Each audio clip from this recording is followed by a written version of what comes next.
Assalamualaikum warahmatullahi wabarakatuh. Tuan-tuan muslimin muslimat yang dikasihi oleh Allah Subhanahu wa taala. Apa khabar semua? Mudah-mudahan dalam keadaan sihat walafiat insya-Allah.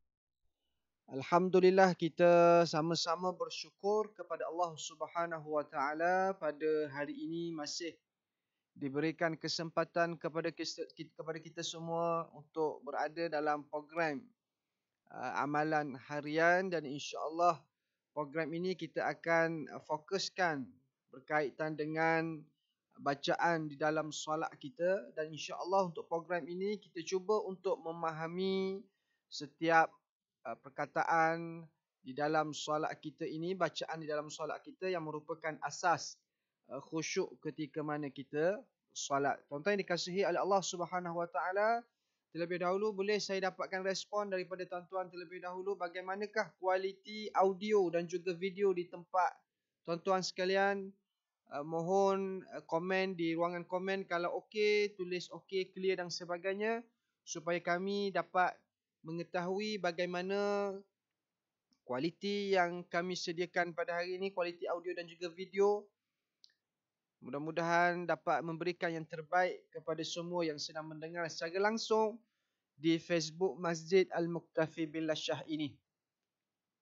Dan jangan lupa terlebih dahulu sila like di page Masjid Al-Muktafi Billah Shah untuk tuan-tuan semua mengetahui aktiviti dan juga program yang dirancang dan dilaksanakan di Masjid Al-Muktafi Billah Shah ini. Begitu juga di channel YouTube kami, iaitulah TV MAMBS, bagi tuan-tuan untuk mengetahui setiap video-video yang di-upload berkaitan dengan kuliah-kuliah ataupun program secara online, insya-Allah akan dimuat naik di channel YouTube kami. Jangan lupa subscribe, dan juga di Instagram kami mambs.kt. Dan segala aktiviti kami akan maklumkan di platform media sosial ini. Dan jangan lupa tuan-tuan sekalian untuk teruskan like dan juga subscribe kami punya medium untuk menyampaikan risalah dakwah ini, insya-Allah. Baik tuan-tuan yang dikasihi oleh Allah Subhanahu wa taala, alhamdulillah hari ini merupakan minggu yang kedua untuk program amalan harian ini, fahami bacaan di dalam solat yang merupakan asas khusyuk ketika solat. Dan program ini kita akan lakukan secara online, secara di alam maya pada setiap hari Selasa, insya-Allah bermula jam 11 pagi, insya-Allah. Dan hari ini kita akan teruskan lagi tuan-tuan dikasihi oleh Allah dengan bab yang berikutnya, iaitu berkait dengan rukun solat dan juga rukun yang melibatkan niat, insya-Allah. Minggu lalu kita hanya pengenalan mengenai program yang kita laksanakan ini, mengenai amalan harian ini. Saya dah sedikit sebanyak berkongsi mengenai tujuan pihak masjid adakan program sebegini, dan secara realitinya masyarakat kita pada hari ini ramai yang tidak solat disebabkan tidak memahami apa yang diucapkan di dalam solat. Jadi ini salah satu inisiatif kami di pihak masjid Al-Muktafi Billah Shah untuk bantu masyarakat, untuk bantu diri kita semua supaya solat kita berkualiti dan kita dapat memahami dan tahu apa yang kita baca di setiap ayat kalimah perkataan di dalam solat kita, insya-Allah. Baik. Tuan-tuan yang dikasihi oleh Allah Subhanahu wa taala, kita akan teruskan pada hari ini dengan rukun solat. Baik. Rukun solat tuan-tuan yang dikasihi oleh Allah, mengikut pandangan Al-Imam Syafi'i rahimahullahu taala, dan kita berpandangan dengan mazhab Al-Imam Syafi'i, rukun solat mengandungi sebanyak 13 perkara. Okey, 13 perkara, dan insya-Allah saya akan menggunakan papan putih ini untuk lebih terperinci lagi, insya-Allah lebih memahami, untuk kita semua lebih faham terhadap apa yang kita cuba sampaikan hari ini, insya-Allah.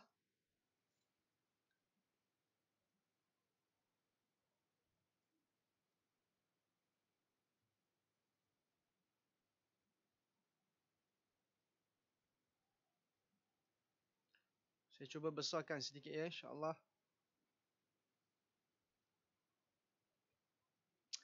Okey. Tuan-tuan yang dikasihi oleh Allah Subhanahu wa taala. Nak besar sini. Sorry.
Cubaan suara sekali lagi insya-Allah.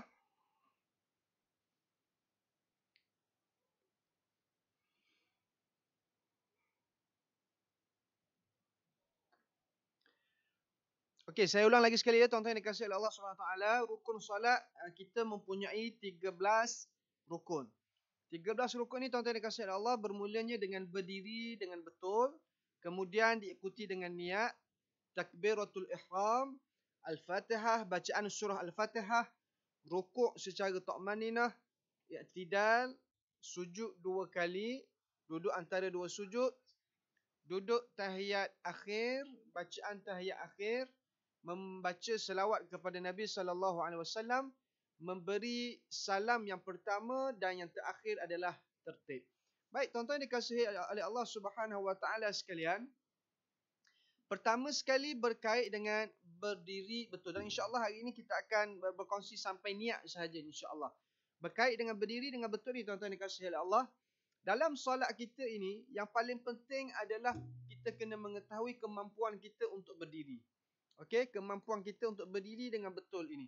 Kerana ramai dalam kalangan kita, dia kadang-kadang dia hanya sakit, bukannya sakit tak boleh berjalan langsung. Dan bukannya sakit tak boleh berdiri. Dia boleh berjalan, cuma sakit kaki, sakit lutut perkara biasa. Dia boleh berjalan, dia boleh berdiri, tapi bila time solat, bila nak solat tuan-tuan, ramai dalam kalangan kita menggunakan alasan sakit tersebut dan menyebabkan tak boleh untuk berdiri.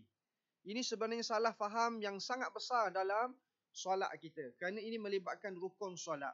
Tuan-tuan yang dikasihi oleh Allah Subhanahu Wa Taala, apa yang ingin saya berkongsi pada ini, saya ingin jelaskan kepada semua. Selagi mana kita mampu untuk berdiri. Okey? Selagi mana kita mampu untuk berdiri, maka wajib kepada kita untuk berdiri. Saya ulang lagi sekali, selagi mana kita mampu untuk berdiri, walaupun kita dalam keadaan sakit kaki, tapi masih lagi mampu untuk berdiri, wajib kepada kita untuk berdiri terlebih dahulu. Contoh saya ambil kebanyakan dalam masyarakat kita yang salah faham tentang perkara ini tuan-tuan sekalian. Bila mana ada penyakit ataupun sakit kaki, tak boleh nak buat kerja keras dan sebagainya, bila nak solat, terus diambil kerusi, duduk, kemudian angkat takbiratul ihram. Angkat takbiratul ihram. Ini sebenarnya salah. Kerana dia boleh berdiri. Dia boleh berdiri lagi. Yang mesti dilakukan sebelum dia angkat takbiratul ihram, dia kena berdiri dulu. Okey, berdiri terlebih dahulu. Kemudian angkat takbiratul ihram disertakan dengan niat. Dan ketika itulah dia kena berdiri selagi mana dia mampu berdiri. Sehinggalah sampai tahap dia rasa tak boleh untuk berdiri lama, di situlah adanya rukhsah ataupun keringanan yang membolehkan dia untuk duduk. Dan sekiranya bila dia duduk itu dan dia rasa selesa dan boleh untuk berdiri lagi, maka wajib juga ke atas dia untuk berdiri lagi. Kebanyakannya dalam kalangan kita ni, bila kata sakit kaki, jalan nak masuk ke masjid tu dia boleh berjalan. Dan dia boleh je nak berdiri. Tapi ramai dalam kalangan kita terus menggunakan alasan tersebut, tak boleh nak berdiri. Terus dia duduk atas kerusi, angkat takbiratul ihram sampailah ke sudah semayang di atas kerusi. Tuan-tuan yang dikasihi oleh Allah, mesti berdiri betul terlebih dahulu. Sekiranya tidak mampu untuk berdiri, barulah diberikan keringanan ke atas dirinya untuk duduk. Dan sekiranya dia rasa boleh untuk berdiri semula, maka wajib untuk dia berdiri semula sehinggalah ke akhir solatnya. Itu yang perlu kita faham. Supaya solat kita ini berkualiti dan diterima oleh Allah Subhanahu wa taala. Jangan kerana kita sakit kaki yang sedikit lalu kita menjadikan alasan untuk solat, kita menjadikan alasan untuk tidak solat secara sempurna. Kita terus duduk atas kursi kerana sakit kaki ini, itu solat kita tidak sah, tuan-tuan yang dikasihi oleh Allah. Maka hati-hati ketika mana kita menunaikan solat. Mesti berdiri dengan betul terlebih dahulu. Mampu untuk berdiri, wajib untuk kita berdiri. Okey? Baik, seterusnya ingin juga saya ingatkan kepada semua tuan-tuan yang dikasihi oleh Allah, bila mana nak berdiri ketika solat ini, hendaklah berdiri betul-betul menghadap ke arah kiblat. Janganlah berdiri kita pusing ataupun memalingkan badan kita ini selain daripada kiblat. Kerana kiblat merupakan, menghadap kiblat merupakan syarat sah solat kita. Okey, kalau kita tak menghadap kiblat maka tak sah juga solat kita. Nak berdiri betul baguslah, cuma mestilah menghadap, dada kita ni mestilah menghadap ke arah kiblat. Dan biarlah berdiri itu dalam keadaan yang betul, bukan berdiri dalam keadaan yang tempang dan sebagainya. Sedangkan kita ada kemampuan tersebut untuk berdiri dengan betul. Baik. Itu yang pertama. Yang kedua, tuan-tuan yang dikasihi oleh Allah Subhanahu wa taala, saya ingin sentuh berkait dengan niat. Okey, kita ada 13 perkara tadi. Saya harap tuan-tuan dapat ingat dan dapat ambil cakna terhadap 13 perkara. Sebelum kita masuk berkait dengan niat, kita ulang lagi sekali 13 perkara ini, tuan-tuan yang dikasihi oleh Allah. Iaitulah pertama berkait dengan berdiri dengan betul, yang kedua berkait dengan niat, yang ketiga berkait dengan takbiratul ihram, yang keempat adalah bacaan surah Al-Fatihah, yang kelima adalah rukuk secara ta'maninah, yang keenam adalah i'tidal, yang ketujuh sujud 2 kali secara ta'maninah, i'tidal pun secara ta'maninah juga, duduk antara 2 sujud, yang kesembilan ialah duduk tahiyat akhir, yang ke-10 adalah bacaan tahiyat akhir, yang ke-11 membaca selawat, yang ke-12 memberi salam, yang ke-13 tertib. Apa maksud tertib, tuan-tuan sekalian? Tertib ialah kita ikut semua rukun-rukun ini secara turutannya. Kita tidak akhirkan yang sepatutnya ataupun kita tidak awalkan apa yang sepatutnya dilakukan terkemudian. Itu masuk tertib. Jadi 13 perkara ini, tuan-tuan yang dikasihi oleh Allah, kita perlu ambil cakna dan perlu ingat supaya solat kita betul-betul berkualiti, insya-Allah. Baik, itu berkait dengan rukun solat. Dan rukun solat ini pula terbahagi kepada 3.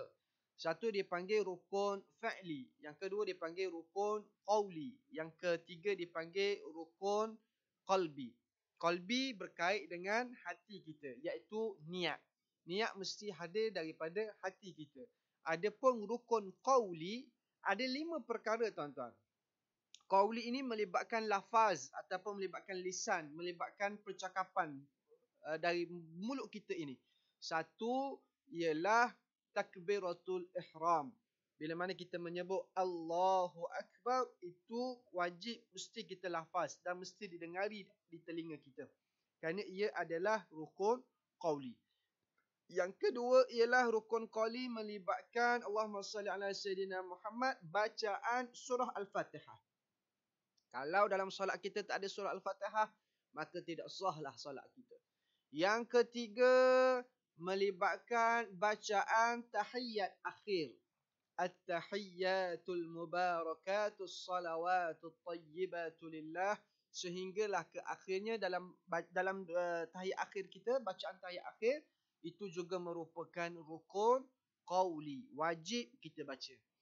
Yang keempat adalah selawat ke atas Nabi sallallahu alaihi wasallam. Selawat ke atas Nabi dalam tahiyat akhir itu juga merupakan rukun qauli. Dan yang kelima adalah memberi salam yang pertama setelah selesai selawat ke atas Nabi. Salam kita yang pertama itu juga rukun qauli, yang mana kita menyebut Assalamualaikum warahmatullah. Paling kurang Assalamualaikum itu pun sudah memadai dan sah solat kita bagi salam yang pertama. Okey, ada 5 perkara ini perlu kita lafaz, perlu kita sebut sekurang-kurangnya didengari di telinga kita. Baik.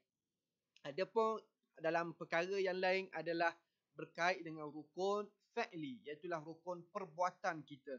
Adanya berdiri dengan betul, kita rukuk, iktidal, sujud antara sujud 2 kali, duduk antara 2 sujud, duduk tahiyat akhir, itu merupakan rukun fa'li. Okey, rukun ada berapa tuan-tuan? Terbagi kepada 3. 1 fa'li, 1 qalbi, 2 fa'li, 3 qauli. Fa'li, qalbi dan juga qauli. Baik. Itu apa yang ingin saya kongsikan. Kemudian kita masuk sedikit tuan-tuan berkait dengan niat. Okey, berkait dengan niat dan kita cuba untuk memahami niat yang selalu kita baca dalam solat kita. Saya padam di sini dulu insya-Allah.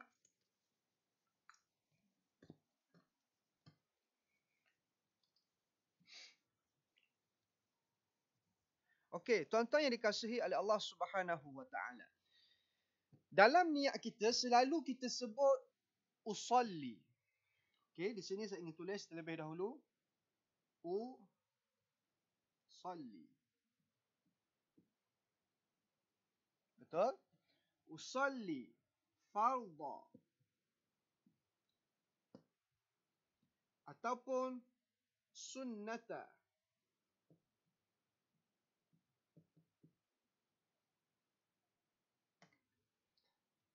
Fardha apa? Kita ini saya buat putus-putus, ini saya gariskan terlebih dahulu. Saya gariskan di sini supaya lebih nampak. Usolli fardha az-zuhri, katakan fardha az-zuhri ataupun sunnata ad-duha, contoh. Kemudian rakaat. Rak'ataini.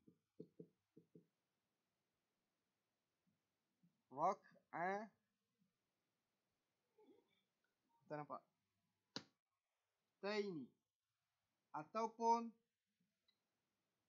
raka'atin.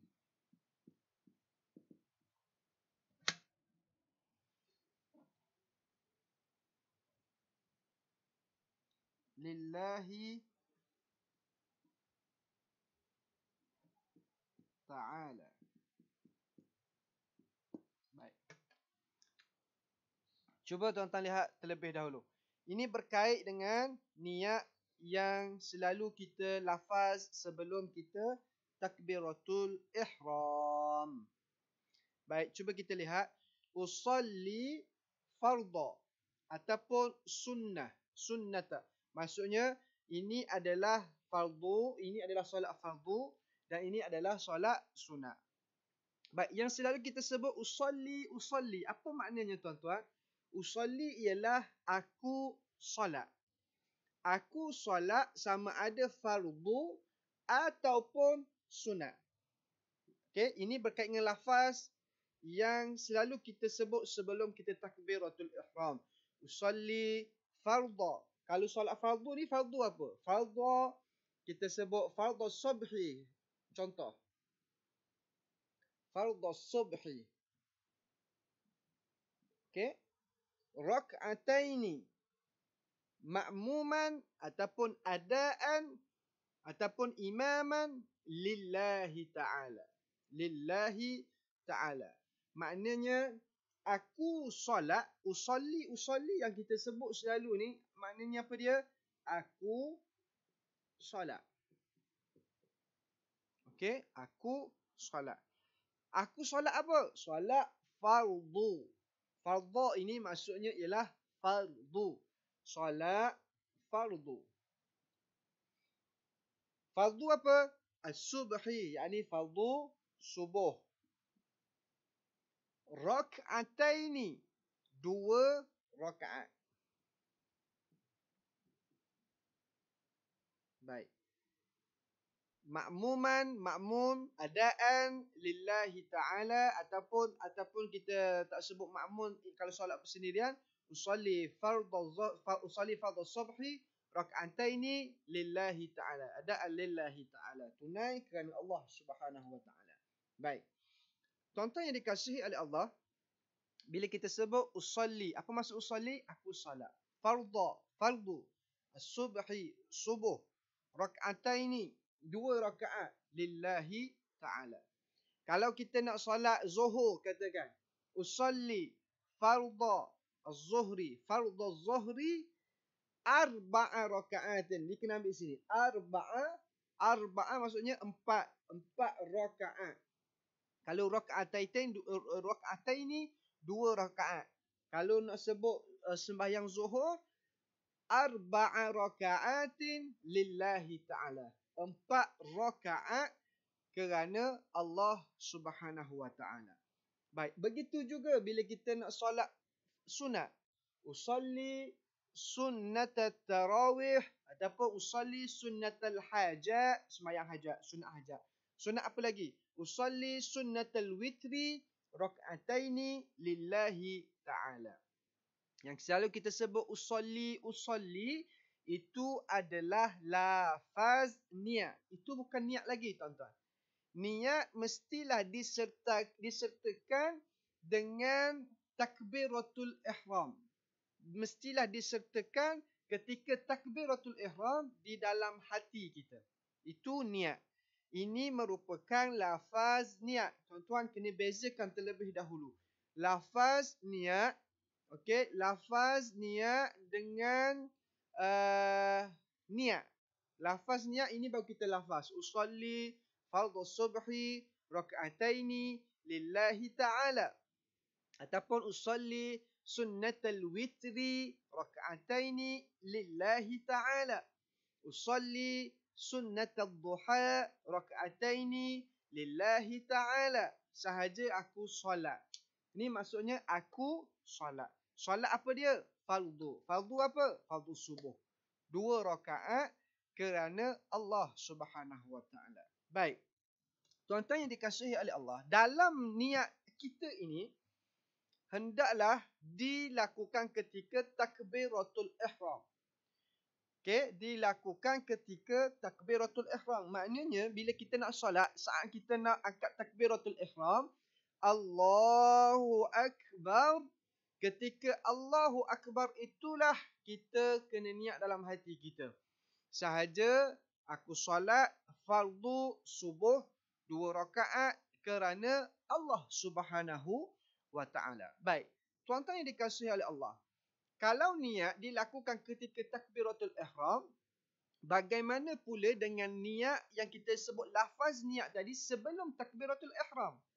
Sebelum kita angkat takbir kan, kita duduk dulu, berdiri tegak dulu, salli fardhu subhi rak'ataini lillahi ta'ala. Allahu akbar. Dalam Allah itu mesti kita hadirkan niat kita ketika takbiratul ihram, dan hukum kita mengucap ataupun melafazkan niat terlebih dahulu sebelum kita takbiratul ihram adalah seperti mana pendapat dalam kalangan ulama Al-Imam Syafi'i antaranya, iaitulah kata Al-Imam Nawawi rahimahullah, niat itu di dalam hati dan sunat mengucapkannya sebelum takbir. Maknanya sebelum kita takbiratul ihram, kita lafaz dulu. Macam kita sebut tadi itulah. Usalli fardhu subhi rak'ataini lillahi ta'ala. Usalli fardhu dhuhri arba'a raka'atin lillahi ta'ala, usalli fardhu al-'asri arba'a raka'atin lillahi ta'ala. Kita sebut lafaz itu terlebih dahulu. Kata Al-Imam Nawawi, hukumnya adalah sunat mengucapkannya sebelum takbir. Adapun ketika takbiratul ihram, maka wajib kita sebut, wajib dalam hati kita ini, kita nyatakan niat yang kita nak lakukan itu. Niat solat kita. Itu yang pertama. Yang kedua, kata Al-Imam Hajar Al-Haytami, sunat mengucapkan apa yang diniatkan seketika sebelum takbir, agar lidah dapat menolong hati, juga kerana ada yang mewajibkannya dan juga dikiaskan kepada apa yang terjadi dalam mengerjakan haji. Maka kata Al-Imam Ibnu Hajar Al-Haytami juga, hukum mengucapkannya sebelum takbiratul ihram ialah sunat. Begitu juga kata Al-Imam Ar-Ramli. Al-Imam Ar-Ramli kata sunat mengucapkan yang diniat itu seketika sebelum takbir, supaya lidah dapat menolong hati untuk menjauhkan was-was dan tidak terlalu jauh dari ulama yang memfatwakan kewajibannya. Dan disebut lagi kata Syekh Al-Islam Zakaria Al-Ansari, mengucapkan niat itu seketika sebelum takbir supaya bacaan dapat menolong hati.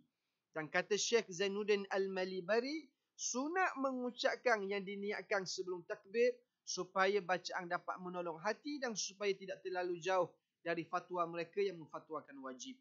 Ini semua, tuan-tuan yang dikasihi oleh Allah, menunjukkan kepada kita semua, disuruh kepada kita, menunjukkan kepada kita niat boleh didahulukan daripada takbir, yakni lafaz tadi tu.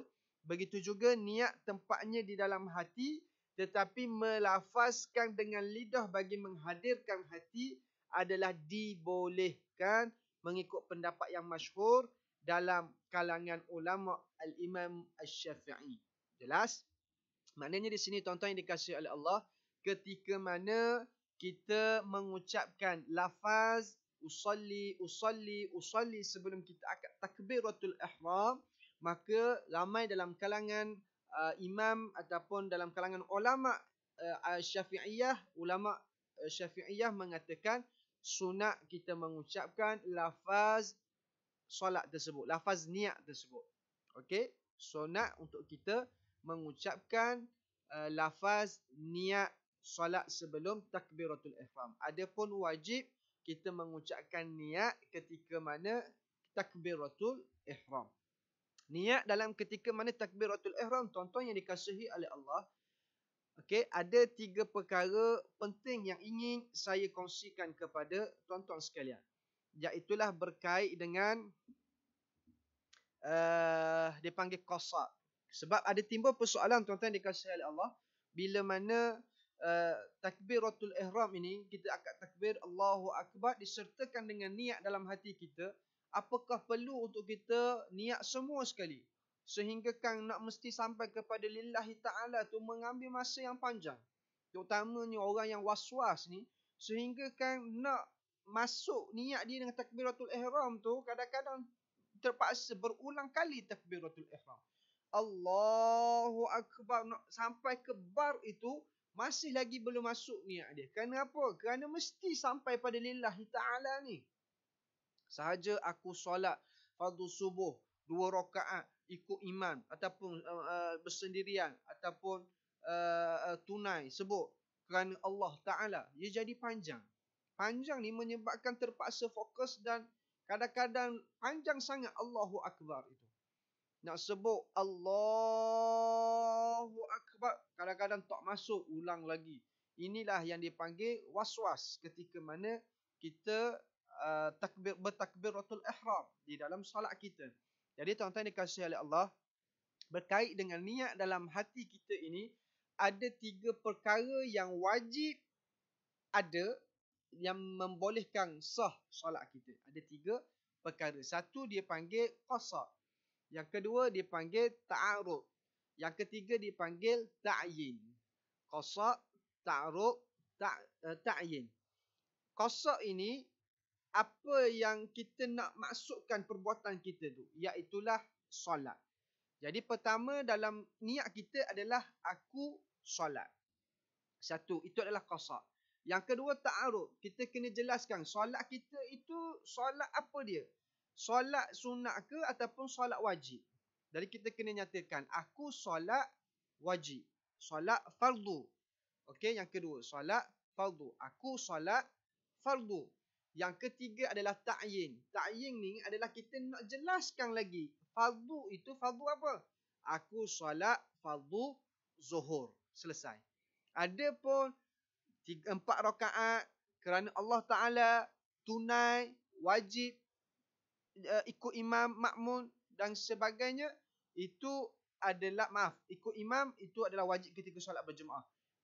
Yang disebut tadi, berapa rakaatnya kerana Allah Ta'ala, itu adalah sunat yang sunat sahaja hukumnya. Okey? Itu adalah sunat, tidak wajib ketika mana di dalam niat kita. Yang wajib adalah 3 perkara tadi, qasad, ta'arud dan juga ta'yin. Aku solat fardu zuhur.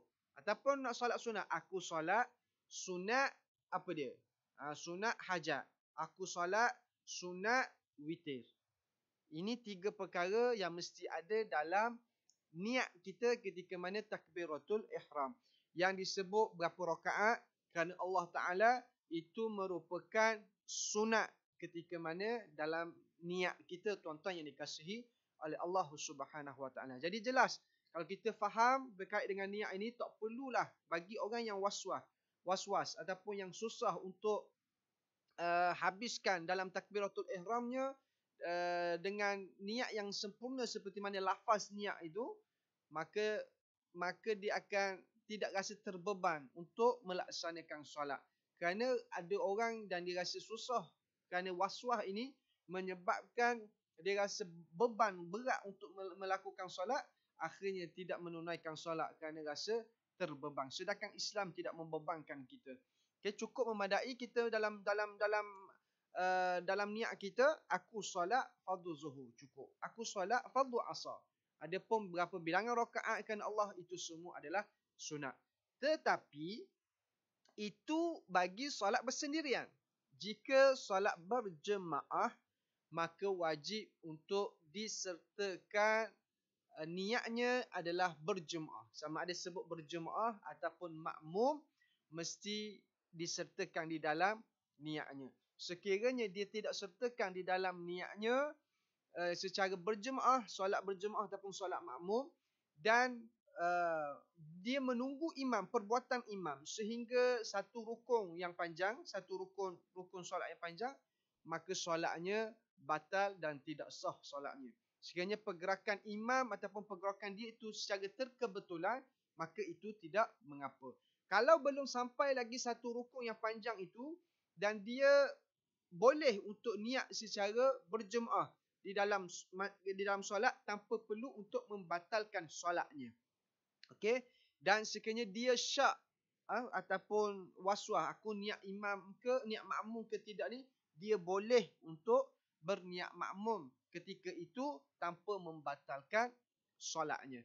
Okey, jadi di sini tuan-tuan dikasihi oleh Allah Subhanahu Wa Taala, berkait dengan niat yang kita belajar pada hari ini dalam solat kita, sebenarnya tidaklah menyusahkan kita sebenarnya. Ingat, niat perkara yang disertakan ketika mana niat solat ini, dan niat bagi solat ini perkara yang disertakan ketika mana takbiratul ihram, seiring dengan takbiratul ihram, dan tempat niat adalah di dalam hati kita. Maka ketika mana kita ingin berniat, dalam hati kita ini hendaklah datangkan apa yang ingin kita lakukan, iaitulah aku solat fardu apa, aku solat sunat apa. Adapun rakaat dan juga kerana Allah Subhanahu Wa Taala, itu merupakan perkara sunat. Dan lafaz sebelum kita takbiratul ihram itu juga adalah sunat mengikut ulama Asy-Syafi'iyah. Maksudnya kita buat, insya-Allah akan dapat pahala, tuan-tuan yang dikasihi oleh Allah Subhanahu Wa Taala. Dan terlebih dahulu kita kena faham lafaz dan juga niat. Lafaz yang mana kita ucap sebelum takbiratul ihram, niat disertakan ketika mana kita takbiratul ihram. Yang mana kita sebut usolli, kita nak faham bacaan kita ini. Usolli maknanya aku solat Fardha adalah fardu ataupun sunnata, semayang sunat. Semayang apa? Fardhu subhi, fardhu zuhri, fardhu asri, fardhu maghribi ataupun fardhu isya'i. Berapa rakaat? Raka'ataini, thalatha raka'ataini, arba'a raka'atin, thalatha raka'atin, lillahi ta'ala, kerana Allah subhanahu wa ta'ala. Lillah, apa maksud lillah? Kerana Allah. Ta'ala, kerana Allah ta'ala. Itu dari sudut kita nak faham lafaz yang kita sebut di dalam niat kita. Adapun di mana tempat niat di dalam hati, saya telah jelaskan. Dan bagaimana untuk kita pastikan solat kita sah, sekurang-kurangnya 3 perkara tadi perlu kita hadirkan ketika mana niat kita, iaitulah qasa', ta'arud dan juga ta'yin. Hendaklah ada apa yang kita nak buat. Qasa' kita aku salat, ta'arud kita adalah fardu ataupun sunat, ta'yin kita menjelaskan lagi ta'arud kita itu sunat apa ataupun fardu apa. Mudah-mudahan memberikan penjelasan kepada kita semua berkait dengan rukun solat kita ini. Tuan-tuan yang dikasihi Allah Subhanahu Wa Taala, saya rasa setakat ini dahulu pertemuan kita untuk kali ini. Saya berkongsi sedikit sebanyak berkaitan dengan solat kita, supaya solat kita ini memberikan kualiti dan juga menjadi asas untuk kita khusyuk di dalam solat kita, insya-Allah. Jangan hanya kita solat ini semata-mata solat tanpa memberikan kesan kepada diri kita. Biarlah kita buat dalam keadaan kita mendapat ganjaran di sisi Allah Subhanahu Wa Taala. Kesungguhan yang kita buat itu diterima oleh Allah Subhanahu Wa Taala. Dalam masa yang sama kita memahami apa yang kita sebut, yang kita baca di dalam solat kita. Dan insya-Allah untuk akan datang kita akan teruskan lagi dengan takbiratul ihram. Apa yang dimaksudkan dengan takbiratul ihram, apa ucapan takbiratul ihram, kenapa dia wajib, insya-Allah kita akan bahas, kita akan bincang pada minggu hadapan, insya-Allah. Jangan lupa pertemuan kita setiap hari Selasa, tuan-tuan, jam 11 pagi, berkait dengan fahami bacaan di dalam solat. Program baru selepas program Al-Quran Sahabatku yang telah kita khatam 2 minggu lepas. Dan insya-Allah moga program ini dapat membantu kita semua untuk menjadikan hamba Allah yang sentiasa rasa seronok ketika mana kita solat, kerana kita faham apa yang kita sebut, yang kita baca di dalam solat kita ini, insya-Allah. Mudah-mudahan kita bertemu lagi pada masa yang akan datang. Terima kasih kepada semua yang mendengar dan terima kasih kerana setia dengan program dan juga aktiviti yang sentiasa dilaksanakan, dirancang oleh pihak Masjid Al-Muktafi Billah Shah ini. Dan insya-Allah setiap program, setiap aktiviti yang kami rancang dan dilaksanakan akan kami maklumkan di media sosial, antaranya di page Masjid Al-Muktafi Billah Shah. Tuan-tuan yang belum like lagi, silakan like dan juga share program-program yang kami adakan. Dan begitu juga di channel YouTube kami, TV MMBS, kami sentiasa upload video-video berkaitan dengan majlis-majlis ilmu yang kami jemput dalam kalangan pensyarah-pensyarah universiti dan juga orang-orang alim yang berada di sekitar di negeri maupun di luar negeri. InsyaAllah ada di dalam channel YouTube kami. Dan jangan lupa juga untuk lihat di Instagram kami, mmbs.kt. Sebarang aktiviti dan juga program akan kami maklumkan di platform media sosial, insyaAllah. Mudah-mudahan kita jumpa lagi pada minggu hadapan. Terima kasih kepada semua. Wallahu ta'ala alam. Assalamualaikum warahmatullahi wabarakatuh.